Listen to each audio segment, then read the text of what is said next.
René, met dit mooie weer, wat is dan de beste plaat die je op kan zetten? Volgens mij later zonnejaar, toch? Of als ik haar zie, ja, die komt bij mij op nummer 2. Ja, dan gaat de zon opeens verschijnen. Top. Volgens mij zijn we weer de hoogste binnenkomer van de week. Afgelopen week. En ik hoop dat hij nog even doorstijgt. Hij is nu een week uit en het gaat volgens mij hartstikke goed, ja. Maar het is weer een wat rustigere plaat. Ja, ik probeer er altijd een beetje diversiteit in te houden. De vorige plaat, de vorige avond van mijn leven, was een plaat, ja, een middel of the road liedje, zeg maar. Wel heel gezellig, maar gewoon met ook wel feestgehalte, maar een ander feest. En nou, als het waar is, dat is een plaat, ja, dat is een ballad. Ik vind het een heel mooi liedje. En de volgende zal wel hoogstwaarschijnlijk weer een feestplaat zijn in het najaar. Ja.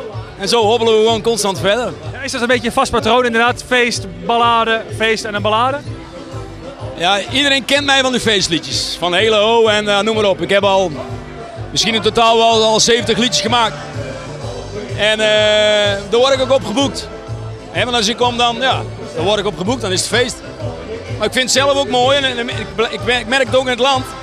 Als je af en toe in je repertoire even een tandje terug doet, dan mensen weer even adem kunnen halen, dat is ook wel... Maar dat zijn ook vaak de liedjes met iets meer boodschap. Ja, dat zijn levensliedjes, hè. Op dit moment heel erg in. En ik vind het ook heel mooi, die levensliedjes.